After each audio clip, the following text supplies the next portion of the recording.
Breaking news. आदिवासी हिंदू आहे की नाही या मुद्द्यावर माजी मंत्री डॉक्टर विजयकुमार गावित आणि ॲड गोवाल पाडवी यांच्यात जोरदार झुंपली. नंदुरबार प्रतिनिधी.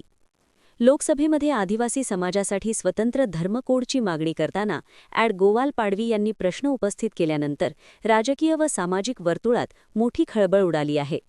या मागणीवर प्रतिक्रिया देताना माजी मंत्री डॉक्टर विजयकुमार गावित यांनी थेट टीका करत ॲड गोवाल पाडवी यांनी स्वतःच्या उमेदवारी फॉर्ममध्ये धर्म हिंदू भील असा उल्लेख केला आहे. मग आज आदिवासी हिंदू नाहीत असे सांगण्यामागचे नेमके कारण काय, असा सवाल उपस्थित केला आहे.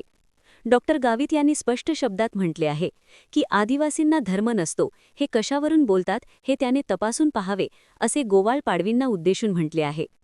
लोकांना संभ्रमात टाकून दिशाभूल करू नये असे माजी मंत्री डॉक्टर विजयकुमार गावित यांनी म्हटले आहे.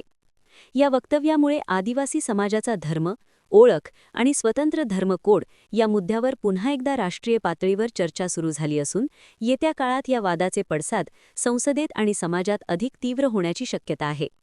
येत्या काळात खासदार ॲडव्होकेट गोवाल पाडवीकडून काय प्रत्युत्तर हे पाहणे महत्त्वाचे आहे. ज्या माणसाला विकासाचं काहीच बोलता येत नाही, काहीतरी लोकांमध्ये संभ्रम निर्माणाचा प्रश्न करायचा, अशा पद्धतीचे प्रश्न गोवाल पाडवी असेल, त्यांचे वडील केशी पाडवी असेल, यांना हे विचारतात, ज्याला काही सामाजिक जीवनामध्ये काही अर्थ नसतो.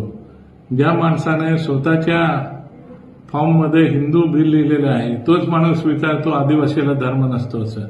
हे कशावरून सांगतो हे त्याने तपासून बघावं आणि हेच बोलणाऱ्यांची आम्हाला त्यांच्या बुद्धीची कीव वाटते.